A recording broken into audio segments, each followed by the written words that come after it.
There is a quiet turning point in every garden year. You can feel it before you fully see it. The mornings grow warmer, the soil no longer holds the same cold memory of spring. The peas begin to slow, the lettuce starts to bolt, and suddenly the garden asks for transition. This is one of the most important moments in the growing season, the bridge between cool weather abundance and the heat-loving energy of summer. It's a season of pulling spent crops, preparing new beds, harvesting the first real rewards of the year, and learning how to keep the garden productive instead of exhausted. Today we're talking about the transitional garden, succession planting, garlic scapes, preserving berries, harvesting herbs, weeding, mulching, and the practical rhythm of moving from spring into full summer growth. Welcome, witches, pagans, heathens, spiritualists, and anyone interested in living sustainably. This is Old Ways, New Days, where the old ways meet the good dirt. I'm Kayla. And I'm Nell. And each week we explore the sacred art of living close to the land. From compost to covens, chickens to charms, We're reclaiming self-sufficiency, seasonal living, and ancestral wisdom. whether you're stirring your cauldron or your soup pot, This is a space for wild-hearted folk walking the homesteading path with intention, magic, and muddy boots.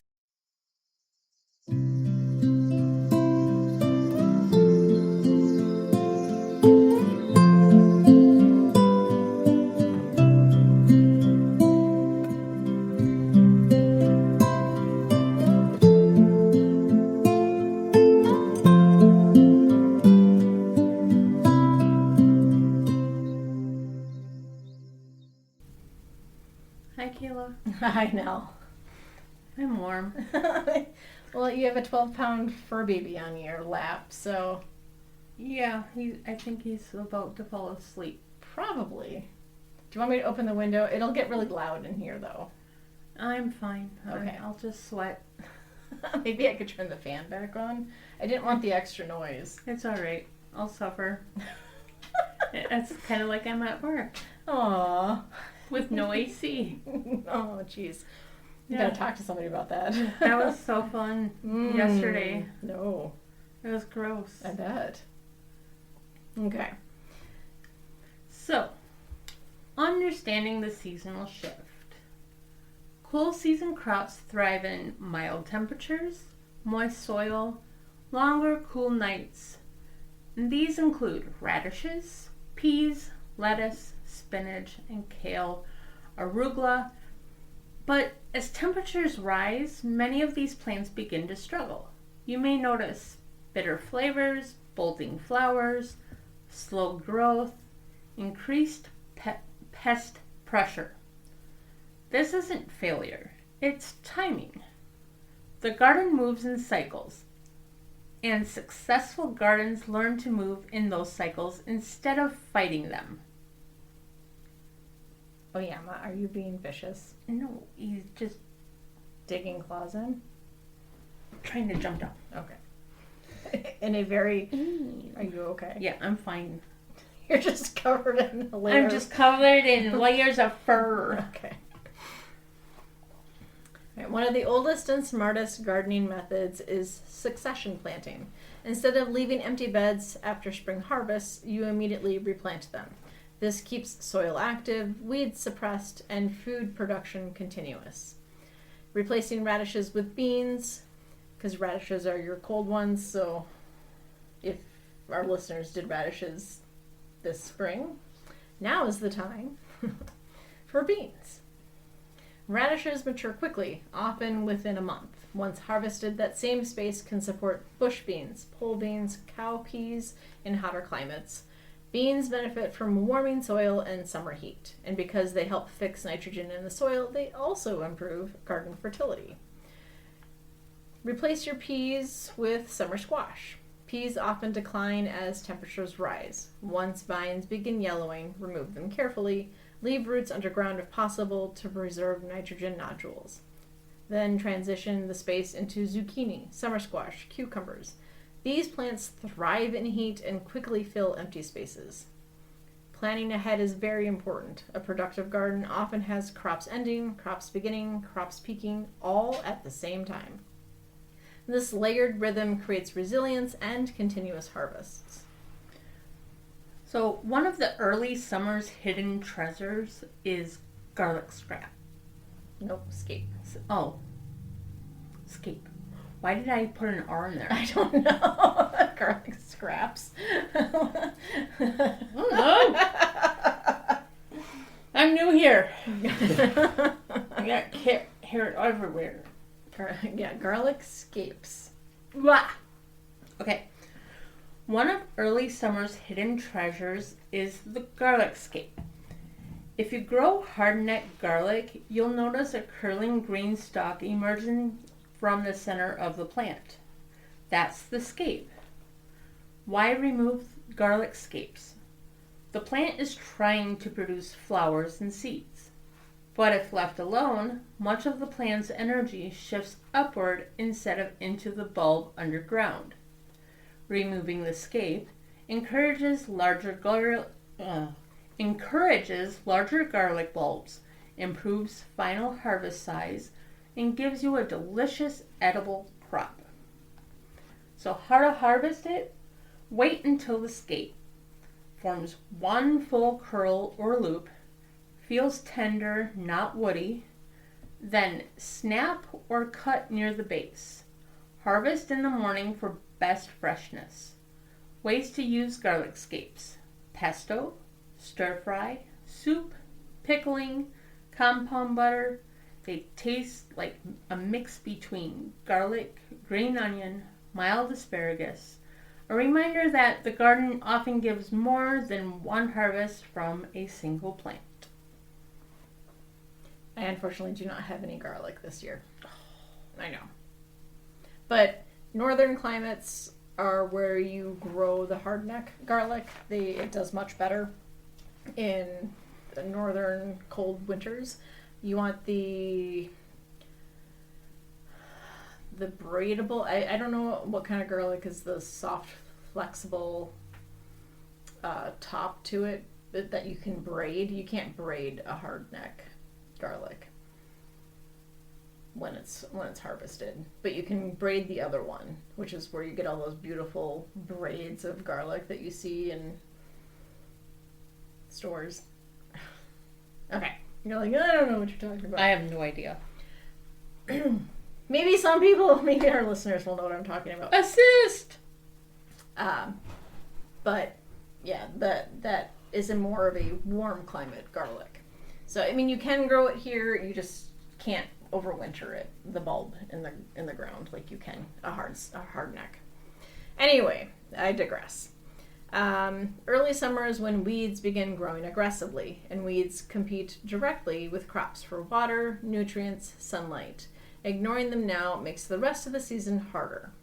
For best weeding practices, you want to weed after rain. Moist soil loosens roots more easily.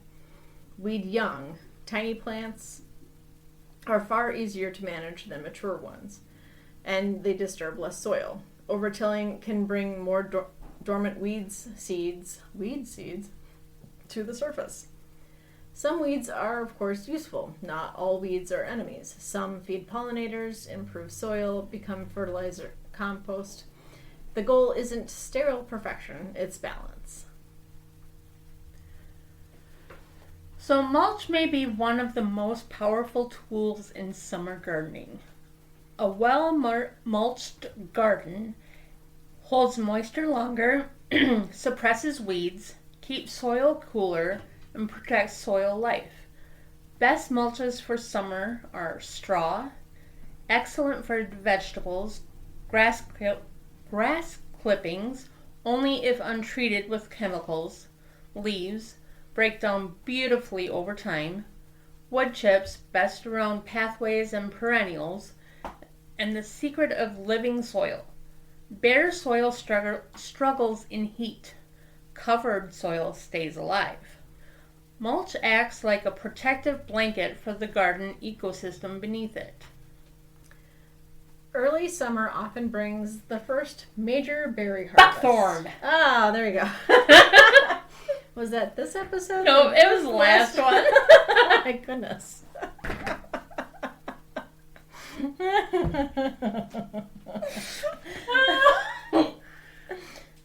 then. Yep. There it is, people. There it is. Buckthorn. Finally came to her. A week later. Well, we are pre-recording. I know. So, you know. Yes. But sorry for the delay. They're listening to it a week apart. Right. Like I said, sorry for the delay. It's buckthorn. Yes, and goats. There's rent-a-goats in town. Rent-a-goat. In the local cities nearby. They do marvelous work, apparently, on getting rid of buckthorn. Yeah, but we have neighbors that have dogs. I don't know how the goats would do with dogs. Just tell your neighbors I'm having goats, renting goats for the day. Yeah. Keep your dogs inside. Alright, early summer often brings the first major berry harvest. Depending on region, strawberries, raspberries, mulberries, blueberries can all begin producing heavily. And berries don't wait. A single hot day can shift them from perfect to overly ripe or even crispy. Really quick. Crunch. I know. Simple preservation methods would be freezing. That's the easiest option. Spreading berries on a tray first so they don't clump together. Jams and preserves are a traditional and long-lasting way to preserve them. Dehydrating is excellent for snacks and winter storage. Syrups and vinegars are useful for drinks and herbal preparations. A tip would be to harvest berries early in the morning when temperatures are cooler and the flavor is strongest. It's also cooler for us. Very much so. So, early summer is often the best time to harvest culinary and medicinal herbs. Before intense heat or flowering, flavor is stronger. Oils are more concentrated. The best time to harvest is morning, after dew dries, but before midday heat. Common herbs ready for the harvest are basil, mint, oregano, thyme, lemon balm, sage. Drying herbs bundle loosely and hang in a dark, dry, well-ventilated space. Avoid direct sunlight, which weakens flavor and color. This season teaches something deeper than productivity. It teaches release. Spring crops fade, summer crops rise. The garden constantly reminds us not everything is meant to last forever. Every season requires adaptation. Empty space is often preparation for new growth. The gardener learns to listen without panic, replant without resentment, trust the cycle. And perhaps that's why gardening feels so deeply human, because life itself moves this way. There's something deeply powerful about growing your own medicine, not the kind that comes in a plastic bottle from a pharmacy shelf, but the kind that begins with soil under your fingernails, sunlight on green leaves, and the quiet patience of the seasons. For thousands of years, people all over the world turned to plants first. Long before modern pharmaceuticals, families kept small plots of healing herbs close to the kitchen door. Plants for fever, for cough, for sleep, for calming the nerves after a long day's work. Those gardens weren't just practical, they were sacred. A medicinal garden is one of the simplest ways to reconnect with that tradition, even if you only have a patio, a balcony, or a few containers in a sunny window. That's why we have partnered with a medicinal growing kit that's perfect for beginners and seasoned plant lovers alike. This kit comes with carefully selected seeds for classic healing herbs like chamomile for calming teas, calendula for skin healing, lemon balm for stress and sleep, peppermint for digestion, lavender for relaxation.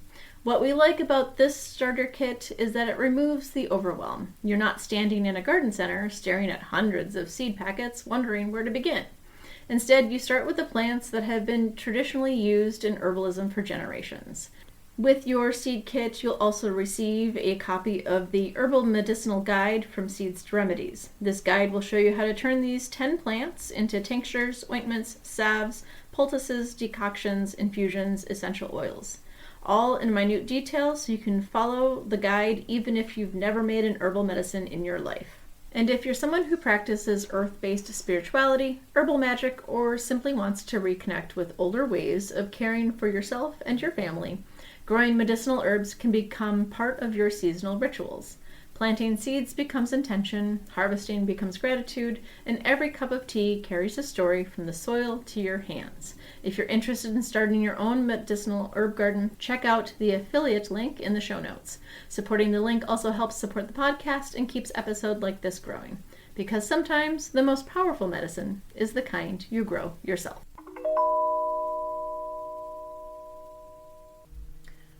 The transitional garden is not a pause between seasons.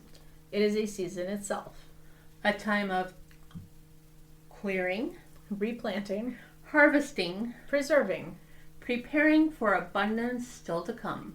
The garlic scapes curl, The berries ripen, the beans climb upward. and beneath the mulch, the soil continues its quiet work.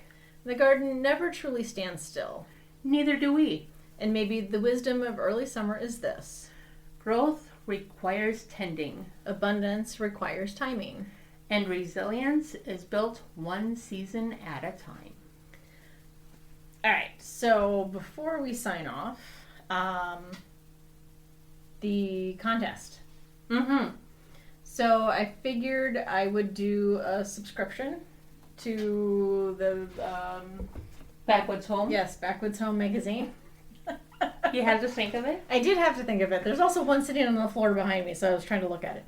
I figured a 1-year subscription to the Backwoods Home magazine would make an ideal, Yeah, there's a lot of good information in them. Oh, definitely. Like, Yes. I still haven't completely gone through the one that you gave me to look through. Yeah. And it's like, geez. I mean, I know it's not a lot of issues per year, but it could be overwhelming otherwise. Right. And they are thick magazines. Right. And there's a lot of really good information. But I think in our review we talked, it isn't necessarily directed towards small space gardening or homesteading. Right. But it does still have very good, helpful information. It does. And I figured that would be probably one of a really good reward for our contest. Nobody responded apparently on Facebook. Which I guess happens. We're still pretty low on our... We're still pretty new. Yeah. I mean, we haven't even hit a year yet. Nope. But I did want to give a shout out to our listeners. So, let's see. Go through this. We want locations. So, we have...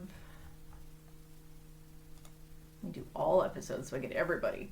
Ooh. So we have United States, obviously, because that's where we are. Singapore, Vietnam, United Kingdom, Australia, Canada, Chile, Pakistan, Brazil, Colombia, India, Argentina, Iraq, Czechia, Uzbekistan, Germany, Kenya, Jordan, Malaysia, United Arab Emirates, Spain, Trinidad and Tobago, Nepal, Nicaragua, Kuwait, Bangladesh, Mexico, Netherlands, Panama, Ecuador, Italy, France, Mozambique, Georgia, not the state in the United States. No. The country. South Africa, El Salvador, Ireland, and Slovakia. So welcome. If you're new, we love having you here. And if you've been with us this whole time, thank you. We really appreciate it. Should I go through the cities too? That's a lot of cities. That is a lot of cities. That's 126 cities. I don't think I'm going to read through that list of cities. You were stumbling on just the countries and territories. I know. So that's everyone. That's 38 countries and territories total from our beginnings. So that's not just recent. That's from when we started. From the start, yeah. And I know we haven't kept everybody, and that's okay. We would like to keep everybody as listeners, but right. I understand. Some of our stuff isn't for you, and that's fine. And life gets in the way. I get it. Yeah, it's like I don't even listen to my episodes. Oops. One of my bridesmaid hasn't even listened to one of the episodes yet. I was like, what? When I asked How rude! I know. I was like, what do you mean you haven't listened? Because I asked her to, comment and give me her opinion, and she starts talking about the Facebook page, and I'm like, I don't have any control over the Facebook page. Why are you talking to me about it? Right? Why are you talking to us about the Facebook page? That's our moderators that do that. I know. I'm like, I want you to give me your opinion on the. Give me feedback on what you want to hear about. Right. So, we definitely want to hear from you, our listeners. We love having you here with us every week. We want to keep this going, obviously. So the rules of the contest will be submitted to Facebook, so you can follow them there. But, so be like last time, share with your friends, get them to like the Facebook page, and get them to listen to an episode. Comment on the Facebook page. Tag them. Yeah, tag them. Leave reviews. Yep. That'll get you another entry. Yes. So each step that you do will give you an entry. And then when should we end the contest? So this one is June 1st. June 1st, so I would give it right before my surgery. Yeah, why not? Okay, because then I'll have 3 weeks of nothing to do, but write new episodes. Yay! And Lisa will have a shit ton of work to do to edit. Yeah, she will. Poor her. I know. And Nell's gonna have a lot of reading. Yep. I'll send them to you in advance. Good. So I can work on these big words that you throw at me. I know. If I weren't so... yeah. At least it's not Lollapalooza. You can say that one just I fine. know. Unless it's written out in front of me. All right. So, again, remember to like, subscribe, review, share, follow. All the things. All of the things. And we will not see you, but you'll hear us next week. Until then, this has been Old Ways, New Days. Yes. Bye for now.